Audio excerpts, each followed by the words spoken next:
सत साहिब सतगुरुदेव की जय। बंदी छोड़ कबीर साहिब जी की जय। बंदी छोड़ गरीबदास जी महाराज जी की जय। स्वामी राम देवानंद जी गुरु महाराज जी की जय हो।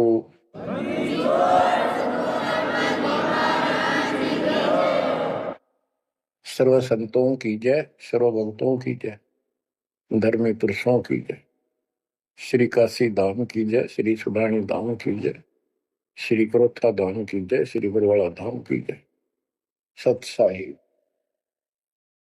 परम पिता परमात्मा कबीर जी की सीम कृपा से बच्चों आपको सूक्ष्म वेद का ज्ञान प्राप्त है। आप सूक्ष्म वेद बांच रहे हो, सूक्ष्म वेद सुन रहे हो, पढ़ रहे हो।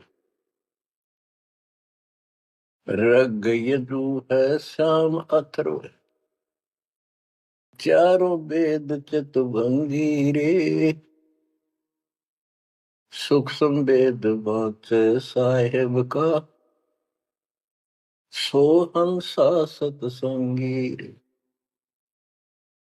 सूक्ष्म वेद बांच साहेब का, सोहंसा सतसंगी रे। तीन लोक और भवन चतुर्दश, कोई नहीं सत्संगी। बच्चों ये बातें यदि आप पहले सुनते, आपको यह सब प्रमाण, ये संपूर्ण ज्ञान प्राप्त ना होता, तो आपका माथा ठनका हो, आपके मन में सौ दोष दास के प्रति आते कि ये पता नहीं क्या बकवास करता है, क्या किसी को भी ज्ञान नहीं। यही शंका आदरणीय धर्मदास साहिब जी की मन में आई थी संत जी के कि भाई ये चंदा बाबा ऐसी बातें बता रहा है, तो कोई ना कोई हमारे हिंदू धर्म में भी इन बातों को जानने वाला उससे मिलेगा, क्योंकि शास्त्र हमारे। उसके बाद वो अपने गुरुजी के पास गया। गुरुजी तो रूपदास जी ने कह दिया, भाई मैं जितनी जानू था बेटा, मैंने तेरे से कुछ नहीं छुपाया। जिस तरह के प्रश्न आप कर रहे हो, इनका उत्तर मेरे पास नहीं है, और जिसने तुझे ये ज्ञान दिया है उसी के पास जा, उसी से समाधान पूछ। लेकिन धर्मदास के सामने यह बात खटक रही थी कि अनपढ़ आदमी, जिंदा बाबा, इसको ज्ञान कैसे हो गया ये? इसने भी तो किसी हमारे हिंदू से सुना होगा, और अवश्य कोई संत, मंडलेश्वर, कोई पीठाधीश इसका जानकार पाओगा। अब सब जगह जितने भी सुप्रसिद्ध या वैसे छोटे मोटे भी संत हिंदू धर्म के उस टाइम प्रवक्ता थे, सत्संग सुनाया करते थे, सबसे मिला और जाते ही 10-20 रुपए रख दे। ये खासकर इन संतों के अंदर जो भेंट ज्यादा दे, दक्षिणा ज्यादा दे, उसको ज्यादा महत्व देते हैं। इस बात की धर्मदास जी को भी खूब पता था कि ये तभी प्रसन्न होकर मुझे कुछ राह बताओगे। जाते 5-10 रुपए करे, क्योंकि उसमें 5-10 रुपए आज के 5 लाख के बराबर थे। वहां तो एक पैसा भारी होता था उस समय। सबसे प्रसन्न कर लिए, किसी के पास इस तरह बात नहीं थी। श्री कृष्ण विष्णु भगवान है, सारी सृष्टि रचना रहे, इनके कोई माता पिता नहीं, ये आपो आप है, स्वर्ग से ऊपर कोई स्थान नहीं।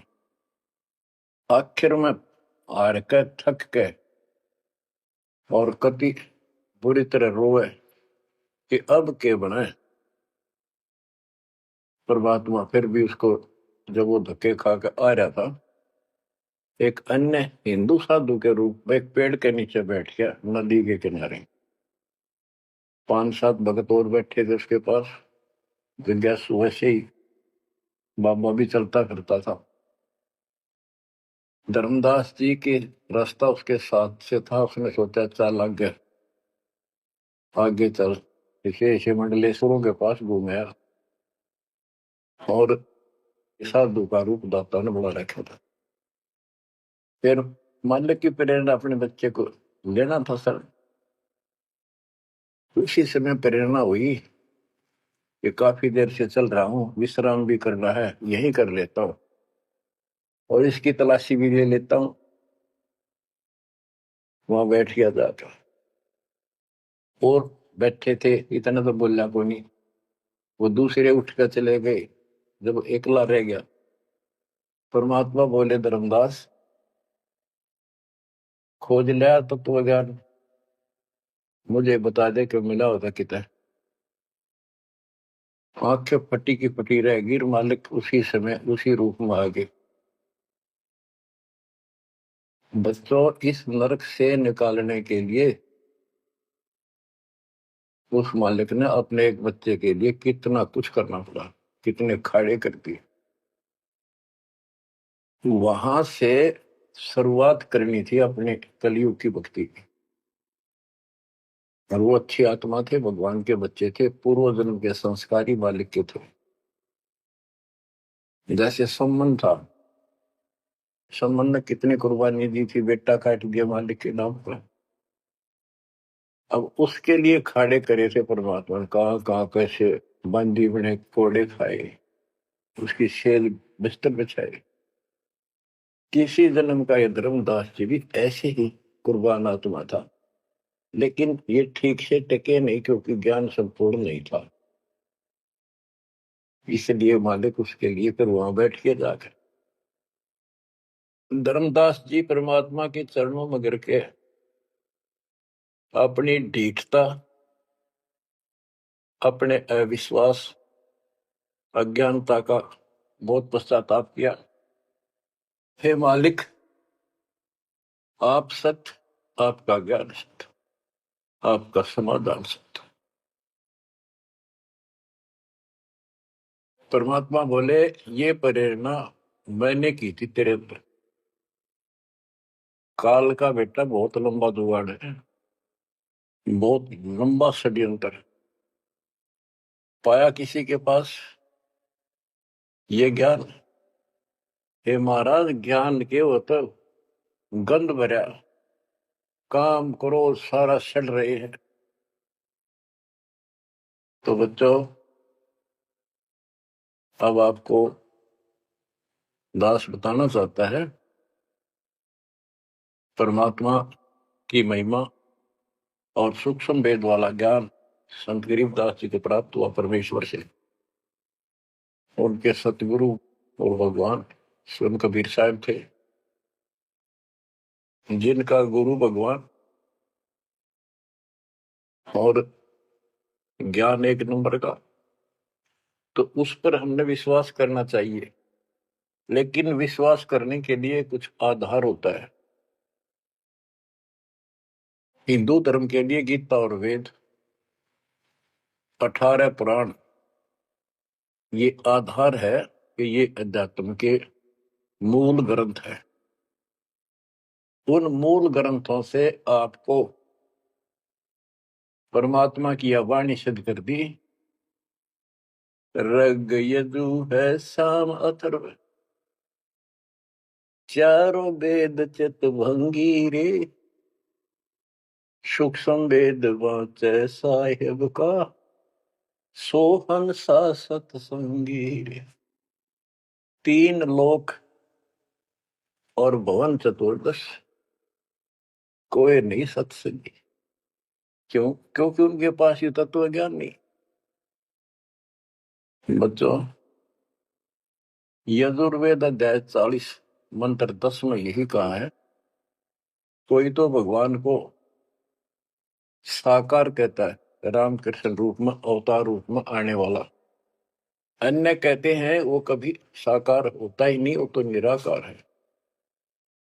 परमात्मा साकार है या निराकार है, किस स्थिति में आता है, वो कैसे लीला करता है, इसकी जानकारी तत्वदर्शी संतों से पूछो।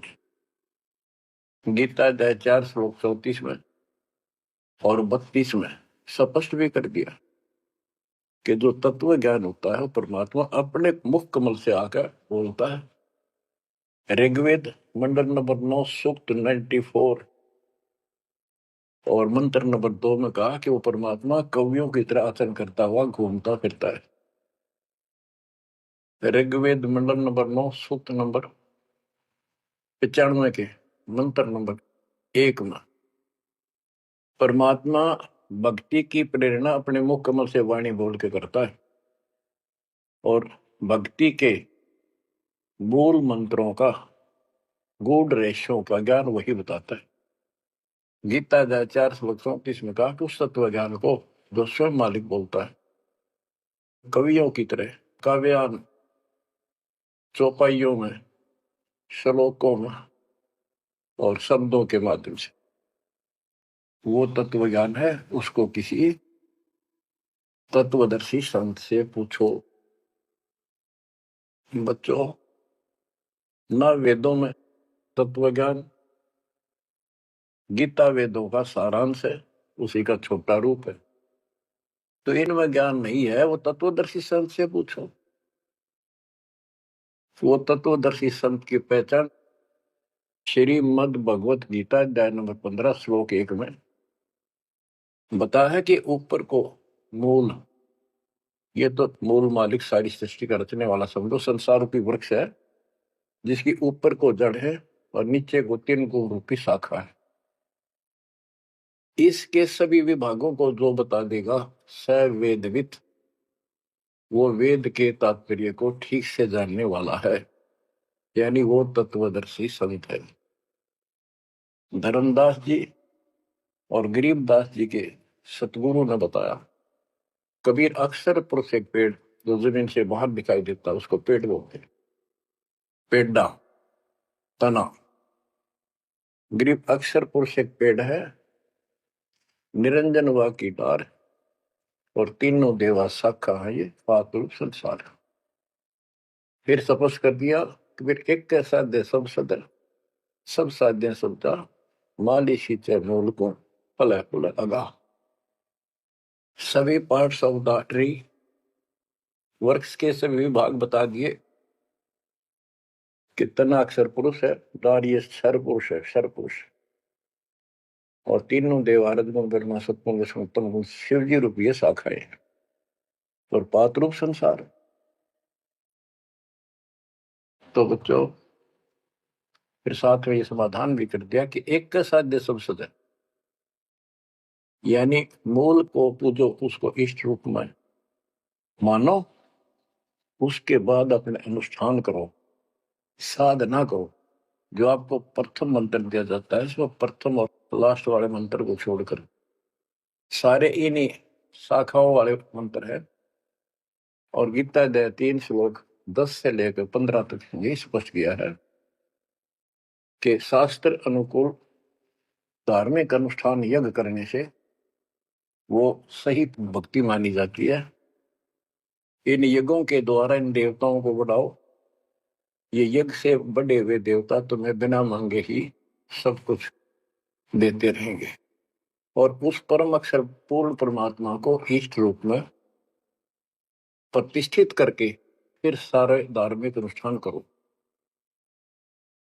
कहते हैं सब प्राणियों की उत्पत्ति अन्न से होती है, अन्न वर्षा से होता है। वर्षा शास्त्र विहित, शास्त्र में प्रमाणित धर्म कर्म यज्ञ करने से होती है। और कर्म लगाए ब्रह्म ने, क्योंकि सबके लोक माए तक काम करके खाना पड़ा, सतलोक में कोई काम नहीं था, बैठा सब परी मिला था। जैसे आप सकलोक आश्रमों में जाते हो, आपको सारा बना बनाया मिल रहा है, हरखा और भक्ति करो, सत्संग सुनो और आ जाओ।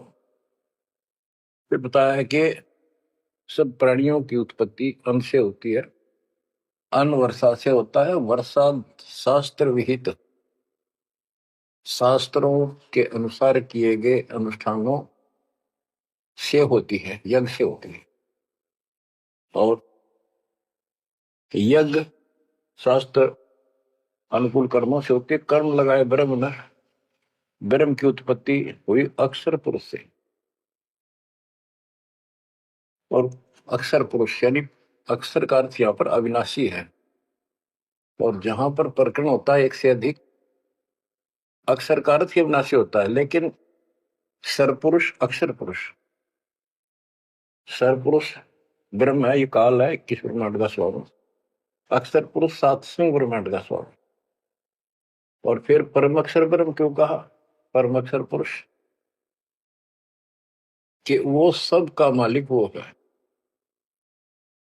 तो इस प्रकार आध्यात्मिक ज्ञान को समझना है और उस परम अक्षर ब्रह्म को योगों में प्रतिष्ठित करके सारे अनुष्ठान करने चाहिए, तब सफलता हो। कबीर साहब ने बताया, कबीर एक के साध्य सब सत्य, सब साध्य सबका माली सींचे मोल को बुलागा। पुण्यात्माओं, इससे सिद्ध हो गया कि किसी के पास भी वेदों से हटकर ज्ञान नहीं था, वेदों में वो ज्ञान है ही नहीं जिसकी हमें जरूरत थी। इसलिए क्या रहा, अब इसके ऊपर चलेगा सत्संग शेष, संत गरीबदास जी की अमर वाणी, अथ कथनी बिना करनी का होगा। इसमें से कुछ वाणी सुनाएगा दास। जैसे आपको बताया गया कि काशी विद्यापीठ पढ़ कबरा बनाते थे, उनको विद्वान माना जाता था, उनकी दुकान बढ़िया चला करती थी यहाँ भोले समाज में। तो गरीबदास जी उस पढ़ाई के बारे में कहते हैं जो वो पढ़ा करते केवल लोगों को ठगने के लिए। गरीब पढ़ना गुणना चातुरी, यह तो बात सुगम, सत सुकृत और बंदगी, या है बात अगम। के गीता वेद पुराण पढ़े लिए, चतुरता दिखा दी, बड़े बड़े लेक्चर झाड़ दिए, ये तो बहुत आसान है। लेकिन सत सुकृत, सच्ची भक्ति, सत्य अच्छे कर्म और भक्ति, सच्ची भक्ति, बंदगी, प्रणाम, बंदगी के अंदर वजह सारा कुछ आ जाता, भक्ति भी आ जाती है, मंत्र भी आ जाते हैं, प्रणाम भी आता। कई बार विशेष तौर पर बंदगी प्रणाम को बोलते हैं, बंदगी प्रार्थना भी कही जाती है। फिर बताते हैं कि सत्य सुकृत अच्छे कर्म और बंदगी, परमात्मा की स्तुति नमस्कार प्रणाम भक्ति सच्चे ढंग से पूरे गुरु से प्राप्त करके तत्व ज्ञान के आधार से करना, यह है बात अगम। ये ऊंची बात है, आगे की है, बहुत सबसे आगे की, सबसे श्रेष्ठ। गरीब पढ़ना गुनना रोग है, उलझे दुनिया माही, 52 अक्षर में बंद रहे, आगे की सुध नाही। संस्कृत भाषा के 52 अक्षर बताए, इसको इसलिए सीधा अर्थ कहते हैं जो संस्कृत से सीमित है, इन ग्रंथों तक सीमित है, इनमें वो ज्ञान है नहीं। ये उलझे दुनिया में, ये 184 के चक्कर में रह गए। गरीब पढ़े गुणे पावे नहीं, अनपढ़ने से न्यार, अंकोतर छंद है कैसे पावे पार। कहते पढ़े गुणे पावे नहीं, अनपढ़ने से न्यार, यानी जो चतुरता दिखाने के लिए पढ़ते हैं वो कभी नहीं परमात्मा प्राप्त कर सकते, ना वो ज्ञान मिले। अनपढ़ने से न्यार के बिना पढ़े भी बात नहीं बने। अब जैसे आप अक्षर ज्ञान प्राप्त कर रहे हो, आप भले ही अपनी रोजी रोटी के लिए कर रहे हो, लेकिन अब इस पढ़ने से आपको अपने मूल ग्रंथ समझ में आ जाएंगे। ये सूक्ष्म वेद है, इसके अंदर जो गूढ़ रहस्य है वो अन्य वेदों से भी उत्तम और गहरे हैं। इसमें कह दिया पढ़े गुणे पावे नहीं, यह पढ़ाई है वो तो मूर्ख बनाने की। अनपढ़ से ना, जो नहीं पढ़े वो भी दूर रहेंगे। हमारे को अक्षर ज्ञान नहीं था, इसलिए हम इन चतुर लोगों की बातों में फंसे रहे। गरीब वेद कथें चित चूक है, मन में मान मरोड़, कहने मात्र के तो पंडिता, ये होते लिखे ढोर। कि इन वेदों के पढ़ने मात्र से कुछ भी हासिल नहीं होना, क्योंकि वो ज्ञान है ही नहीं जी। अपने को जरूरत है मोक्ष प्राप्त हो, और वो ज्ञान मालिक प्रत्येक युग में आकर बोलते हैं, पर कदर नहीं बनी। गरीब वेद कथे चित चूक है, मन में मान मरोड़, अहंकार, और कहने मात्र के तो पंडित हैं, ये हुआ दिल्ली के ढोल के 84 लाख योनियों में जाएंगे। अब जैसे एक बहुत ही अच्छा उदाहरण दिया संत गरीबदास जी ने, बच्चों ये गाना बजाना समय के अनुसार शब्द भी सुनाए जाते हैं, और ये कड़वी गोली भी खिलाई जाएगी, तब ये रोग कटेगा। सारा ट्रीटमेंट कंप्लीट करना पड़ता है। अब ध्यान से सुनो। पुराने समय में तिलों से तेल निकाला जाता था। वो व्यक्ति जो काम ये करते थे उनको तेली बोलते थे। वो एक कोल्लू लगाते थे। वो कोल्लू एक मशीन होती है जिसमें 3-4 गिरारी सी होती, मोटी मोटी भारी भारी, और उसके ऊपर एक ऐसा पात्र लगा होता है जिसमें नीचे सुराख होता है, और उसमें सरसों डाल दी, तिल डाल दिए, वो धीरे धीरे नीचे जाता रहता। कोल्लू चलता है एक लंबा लकड़, कम से कम भी 15-20 फुट लंबा। उस कोल्लू को चलाने के लिए एक लंबा लकड़ फंसा के, और उस लकड़ को पाट बोलना है, लाट पाट, उसको बैल से चलाया जाता था। और वो बैल उस लकड़ की जितनी लंबाई होती है उसके में ही सर्कल में घूमना होता था उसको। वो सर्कल होता था, उसके एक सर्कल में घूमता था, सेम कति फिक्स्ड होता था उसका डायमीटर। उसी परिधि में वो बैल घूमता रहता था, और उधर से कोल्लू चलने से तेल निकलता। उस कोल्लू को चलाने के लिए एक बैल का प्रयोग किया जाता था। वो उस लकड़ लंबे लठ 15-20 फुट 25 फुट लंबे लठ के एंड पे लास्ट में एक कुंडा डाल कर उसमें रस्सा बांध कर, और उस बैल के दोनों तरफ कंधे से बांध दिए जाते थे रस्से, और उसको चलाया जाता था। तब वो कोल्लू घूमता था, और उसमें डाले हुए सरसों या तिल, उनका तेल निकलकर बाहर आता था। वो तेली कहलाता था, और उसको खींचने वाला तेली का बैल क्या है।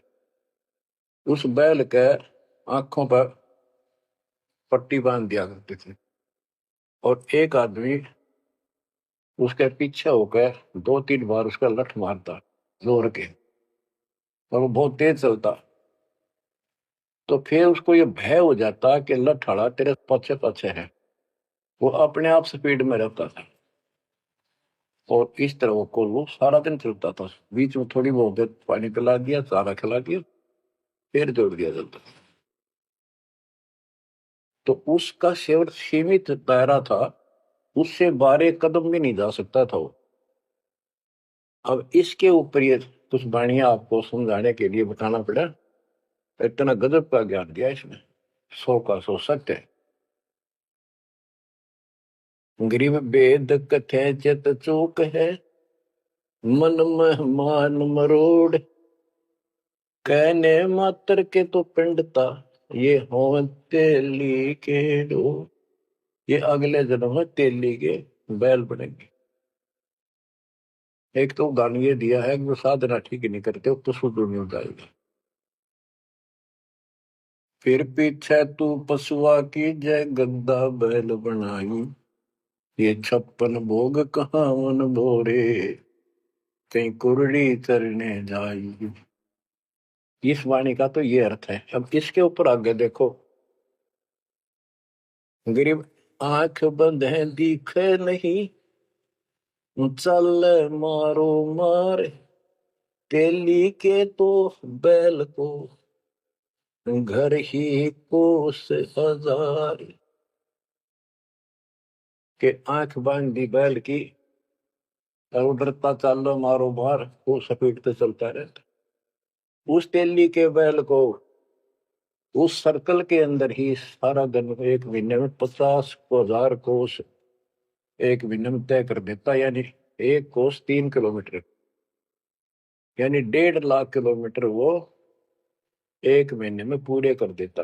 उसमें चल चल के इतना सफर तय कर लेता, रहता वही ठेगा, एक कदम उससे बाहर नहीं जाता। बच्चों ये स्पिरिचुअल लेक्चर है या आध्यात्मिक घंटी दे रहा हूं आपकी स्कूल की। इसको ऐसे समझाने से आपके अंतःकरण में योगदान रचेगा। एक क्या होता था पहले, जैसे फसल होती थी गेहूं चने, इनको अलग करने के लिए भूस से एक गाटा जोड़ा जाता था, गाटा। उसके बीच में एक लठ गाड़ के मोटा था, उसका रस्सा बांध के फिर 5 7 10 पशु, जिसमें भैंस गाय काटड़ा काटड़ी ऐसे शरीर में बांध दिए जाते थे, और बीच में लठ गाड़ दिया, उसके चारों तरफ वो भूस डाल देते थे, चने या गेहूं। क्योंकि दास ने देखा है आम किसान के गर्जनों था, इसलिए 90% बच्चे किसान वालों को पता नहीं, जो शहर में रहते हैं, वो भूस कैसे निकलता था, जिसकी ये वाणी जिस बारे बोली है। अब तो मशीनों से निकल जाता, कट कट कट कट 1 घंटे में। पहले महीना महीना लगे रहा करते। दास का जन्म ऐसे समय में दिया दाता ने जब वो 5505 निकट आ रहा था, और वो पिछला प्रोसेस सारा पता है जो एक वाणी में बोला गया है। दास को समझने में आसानी रही, आपको समझाने में आसानी होगी। तो उसको हम तो गाटा बोला करते, गाटा जोड़ रखे। वो सारे पशु एक लाइन में चलते रहते, चारों तरफ घूमते, जैसे तेली का बैल घुमा करता। ये उस फसल को काटने के लिए उनके पैरों के नीचे वो फसल कट जाती, छोटा छोटा तूड़ा भूस बन जाता। फिर उससे गेहूं चने अलग कर लेते और भूस अलग हो जाता। उसको गाटा बोला करे। और पलवल साइड इधर फरीदाबाद साइड में उसको धाए बोलते थे, धाए। धाए यानी पशुओं का एक समूह, एक से एक गले का रस्सा बांध दिया जाता था। वो बाहर नहीं जा सकते, अंदर आ नहीं सकते, क्योंकि एक दूसरे को धक्का नहीं दे सकते। वो एक लाइन में चलते थे चारों तरफ सर्कल में। अब इसको इन अज्ञानी गुरुओं के ऊपर सेट किया है दाता संत गरीबदास जी ने इस वाणी को। गरीब दाएं जुड़ी अज्ञान की गह घाटा ठोर, एक पेड़ चाले नहीं काट बड़ी बड़ी खोर। के जैसे वो पशुओं के द्वारा धाय जोड़ के घुमाई जाती है और वहीं घूम रहे होते, उससे अलग एक कदम नहीं जा सकते। तो जितने भी ये संत हैं, इन्होंने अपने अपने चेले बांध रखे अपने अज्ञान वाले लटके। गुरु बनकर बैठ गया और उसको पशु बांध रखे, पशु पुत्र। वो इस जन्म मरण के चक्कर में यही गाटा गा रहे हैं, यही दाएं चल रही है उनकी। एक पेड़ चाले नहीं और कड है बड़ी बड़ी खोर। खोर मैंने बड़े बड़े कदम रखे, तेजी से चलना, पाथे डंडे लगे होंगे। तो ये सारे जितने भी चेले हैं, उनके जितने गुरु हैं, उनके जितने शिष्य हैं, उनको तो धाए बताई ये गाटा, और इस जन्म मरण के चक्कर को एक ये सर्कल बताया कि इसी में ये घूम रहे हैं। एक कदम इस तरह बाहर नहीं जा पाए। जाना सतलोक है। जैसे किसी ने सफर करना है तो कदम जितने रखेगा मंजिल की ओर होते हैं, ठीक रास्ते पर। और ये वहीं बांध रखे स्वार्थवश जिसने पशुओं को, वो तो उस सर्कल में घूम सके, उस तो बाहर जा ही नहीं सकता। गरीब दाएं जुड़ी अज्ञान की गह घाटा ठोरे एक पेड़ चाले नहीं काट बड़ी बड़ी खोर। गरीबदास जी ने कहा है कोई है रे परले पार का जो भेद कहे झनकार का। वारई गोरख वारई दत्त यानी ये सब वार द्रु प्रहलाद अर्थ वार ही सारे ब्रह्मा भी वार ये भी वार सारे ब्रह्मा विष्णु महेश यही पर दुर्वासा वार ये गह गाटा ठोर।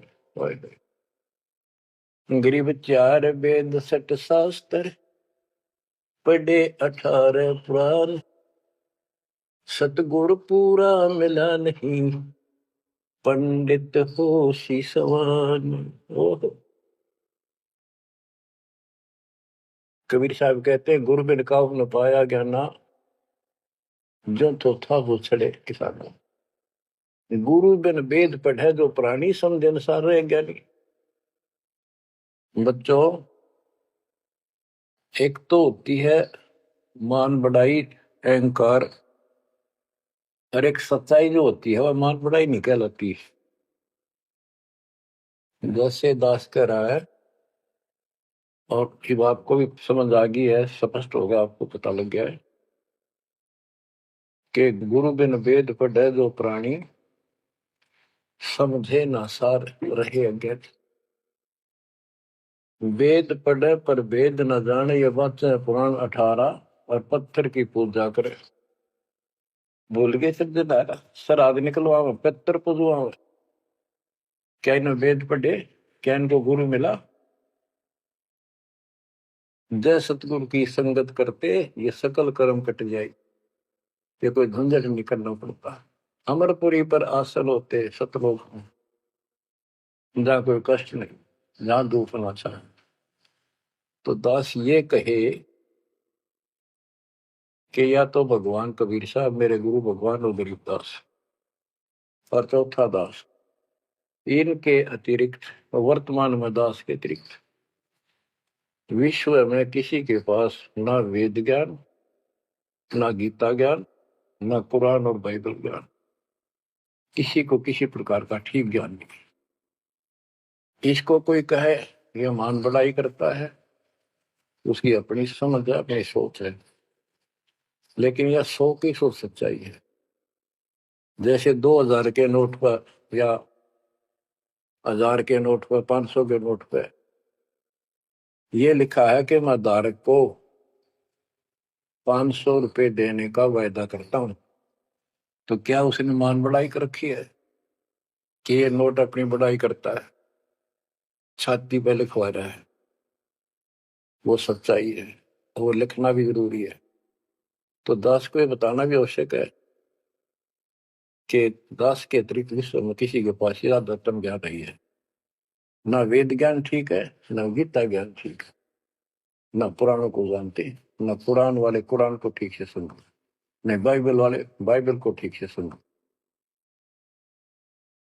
अंग्रेज 4 वेद सट शास्त्र पढ़े 18 पुराण सतगुरु पूरा मिला नहीं पंडित हो शीशवान। अंग्रेज 4 वेद सट शास्त्र पढ़े 18 बोध खसम बांझ के होते है पर बेटा नाही गोद। एक अजब गजब उदाहरण दिया है कि इन 4 वेद और 18 पुराणों को पढ़ने से तो ऐसी दशा है ये दिखे पंडित गुरु शिष्य दोनों हैं गुरु भी हैं उनके शिष्यों की कमी नहीं। लेकिन बांध स्त्री का संतान नहीं होती उसका पति भी होता है। इसी प्रकार इनके गुरु भी है ये शिष्य भी है इनमें भक्ति रूपी लाल बनेगा नहीं। बच्चों एक एक बात कहीं नहीं सकता लाख टके की है अरब टके की।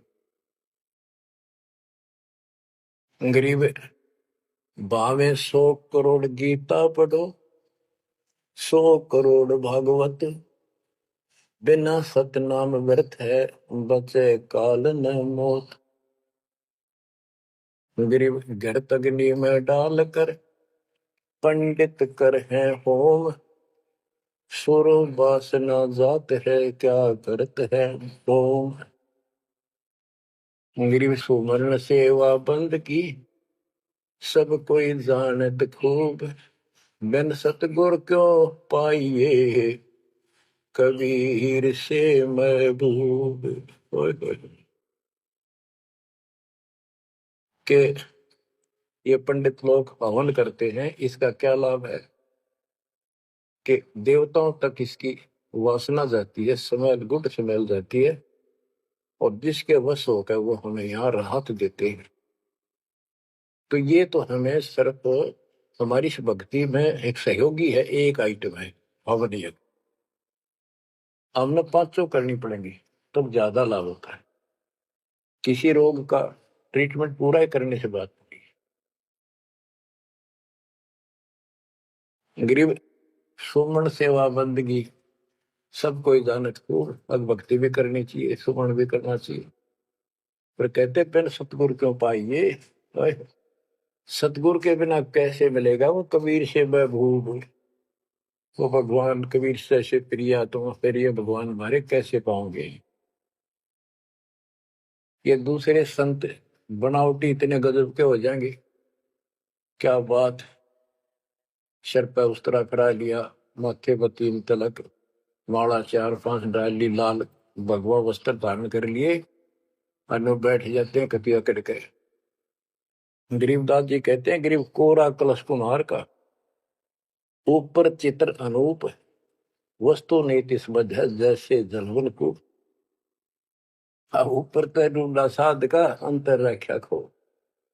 ऊपर तो साधु दिखे गजब का, बनावटी सी जबरदस्त। जैसे कुम्हार का, यानी कोरा कलश कुम्हार से लाए, उसके ऊपर कितनी अच्छी चित्रकारी होती है, और उसमें जल है नहीं, कहता टफ चित्रकारी में। ऊपर का दिखा क्रमिया जो संत ऐसा है जिसके पास यथार्थ ज्ञान नहीं है,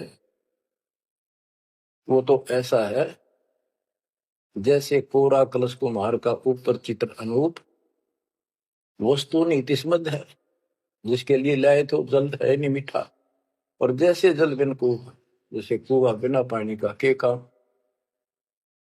गिरी 500 मुद्रा पिंड में, आग बुदर शरीर। 52 गंडे गंग है, खेवट जहां कभी। कहते ये शरीर, स्थूल शरीर में 5 मुद्रा है, उनमनी खेचरी भूतरी चाचरी आदि। और इससे आगे बदर शरीर है, सूक्ष्म शरीर और है। कहते उससे पार करने के लिए सतगुरु कबीर साहब का सच्चा गुरु मिलेगा जब आपने। गरीब नाम सार है निर्मला, सार नाम ये निर्मल है।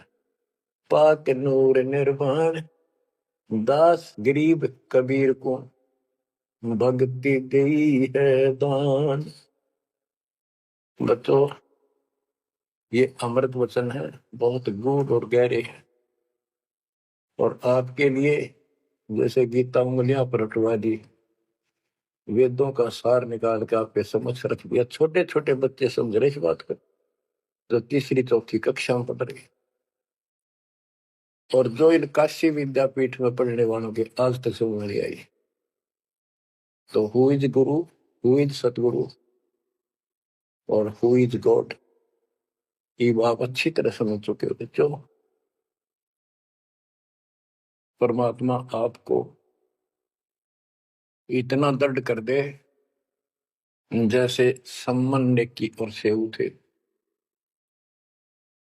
आप इतने दर्द हो जाओ, गरीब महिमा की जय संत की, तन मन धन सब दे, सिर मांगे टाला नहीं, मोर ध्वज लग ले। यानी ऐसी परिस्थिति परमात्मा के प्रति, किसी परिस्थिति ऐसी आ जाती है तो मालिक से दूर नहीं हो, कितनी ही कठिन परिस्थितियों से गुजरना पड़े। आज हम थोड़े से कष्ट को देखकर भगवान से दूर हो गए, फिर अगले जन्म में क्या होगा? फिर पीछे तू पशुआ की जय गद्दा बैल बनाई, ये 56 भोग कहाँ मन भोरे, कहीं कुरड़ी चरने जाई। आज कोई ना कोई बहाना काल कर देगा सत्संग से उठने का, आलस कर देगा, कोई काम अड़ा देगा, या वैसे आत्मा किसी पाप के कारण रोगी हो जाती है तो अरुचि बन जाती है सत्संग सुनने में या सुमन करने में, दान की इच्छा समाप्त होती चली जाती है, सेवा में रुचि नहीं रहती। तो उस समय के लिए ये याद रखो, आज हम मानव हैं, अपनी मर्जी से कितने आलस कर लें और कितने भगवान से दूर हो जाए, स्वतंत्र है। और कल को गधे बन गए, बैल बन गए, नाक में नाथ गल जाएगी, या 2.5 मन का कमर के ऊपर एक थैला होगा गधे के, तो आलस तो उसमें भी होगा। मन तो यही है। कई कहते हैं मेरे से नहीं होती सेवा, चलो कोई बात नहीं, सेवा तो करनी चाहिए, सेवा से दूर नहीं होना चाहिए। तो मन तो वहां भी दुखी करेगा, गधा बने पास से भी सोचेगा कि पटक दूं बोरे ने, घेर दूं, डाल दूं। एक आदि पर गधा ऐसा भी कर देता है, फिर उस पर ज्यादा भार लादा जाता है और लठ भी पड़ते हैं, फिर वो सीधा चलता है। इसलिए इस मन पापी को आत्मा यही समझा सुड़ डाले, दाता से दूर ना हो। इस संसार में सुख नाम की चीज नहीं है। यदि सुख होगा, या जो नकली सुख भी अगर चाहिए तुम्हें यहाँ का, तो इस दाता के चरणों में मिलेगा, रहोगे तो मिलेगा। इससे दूर होकर कुछ दिन जब ये समय आप भक्ति कर चुके हो, सच्ची मर्यादा में रहकर, वो आपकी बैटरी सी चार्ज होगी जैसे इन्वर्टर की हो जाती है, और फिर चार्जर हट गया, वो बैटरी फिर भी काम करती रहेगी और ऐसा लगेगा कि बिल्कुल सब कुछ ठीक ठाक है, कोई फर्क नहीं पड़ा, चार्जर भी हटा दिया। जब तक वो संग रह सकती है, एनर्जी है बैटरी में, वो काम पूरा करेगी। जब वो एनर्जी खत्म हो जाएगी, आगे संग्रह हो नहीं रही, तो एकदम ही वो सब सुविधा बंद हो जाएगी, पंखा भी बंद, बल्ब भी बंद, और भी कार्य कर रहे होंगे, कंप्यूटर भी बंद, फिर बहुत देर हो चुकी होगी। इसलिए इन सब बातों को ध्यान रखो, याद रखो। मुश्किल से दाव लगा 7.5 अरब आबादी में से आप ये थोड़ी सी आत्मा परमात्मा की शरण प्राप्त कर पाए हो। तो बच्चों, परमात्मा आपको मोक्ष दे, अपने चरणों में रखे, आपकी तरफ बढ़े, कुर्बान हो जाओ, सत्संग सुना करो ढंग से। देख परमात्मा ने कहां से कृपा कर रखी है। आँख खोल लो ना, जो फूक निकली, और कोई नहीं पूछेगा, धक्के खाते करो कि कुत्ते को देखेंगे।